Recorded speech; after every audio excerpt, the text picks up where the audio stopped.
And coming in at number 10, oh, yeah, it's Croatia, a favorite of dads and old guys everywhere. Also a favorite of our new colleague, Zlatan Ibrahimovic. He really likes Croatia, so we'll see how that pans out for him and for Croatia here. Certainly long in the tooth, but also certainly a very, very good team. Speaking of, well, I don't know if it's a good team. No, it's not a good team. However, coming in at 9, Germany. And even a mediocre German team, and make no mistake, this is a mediocre German team, is still German. And if Germany, with the Germans that they are, gets on a roll, you don't want to be in their way. I mean, Germany's still going to Germany, any way you slice it. Coming in at 8, the Netherlands. I still think they are not quite ready for prime time. And prime time for the Netherlands, given their futility, but their greatness over the years, keep in mind they've never won a World Cup, would be winning a World Cup. Still not quite there, but obviously still one of the elites. All right, here we go. Maybe some controversy here. I got Brazil at 7. And the reason why I put them at 7 is I like Brazil with low expectations. And for those that have watched and listened over the years, you know that our friend David Mossy has had pretty much low expectations now for the last couple of years when it comes to this Brazilian team. But a Brazil with low expectations, that is a dangerous Brazil. Although, keep in mind that we have found out Estevão is more than likely out for this Brazilian team, a huge, huge loss. Let's finish it up here at 6 before we get to our top 5. Coming in at 6, Portugal. Yeah, and look, this is about that Cristiano dynamic. It will make or break this campaign for Portugal. Undeniable talent and depth, but is Cristiano a help or a hindrance, both on and off the field? You never know, and it could go either way.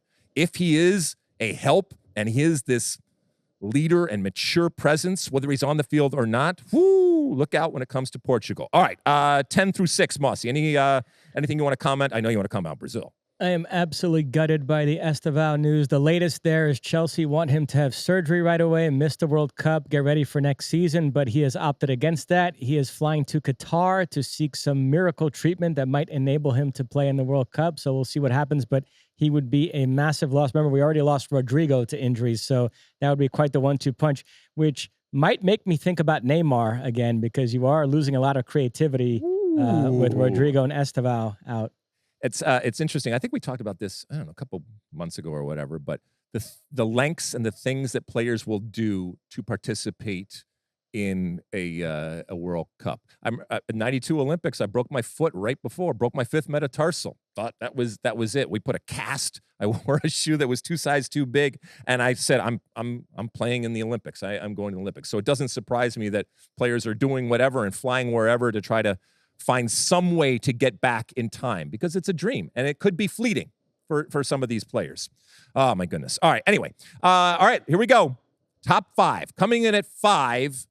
Yeah, it's Argentina. Now they would be higher, but let's be honest. No team has won back-to-back World Cups since Brazil did it in 58 and 62. And even with Messi, and even in his new backyard and his new neighborhood and his new country here in the United States, I just think that history is against them. But, are you going to bet against Messi? But I'm still putting them at number 5. Coming in at 4, Colombia. I've mentioned before, I think the heat, the climate, the environment in the United States will favor South American teams. I think they are going to be comfortable, and none more comfortable than I think this Colombia team, which is a good team in and of itself. But the fact that they are playing in a place where they are comfortable, I think that's going to be their benefit.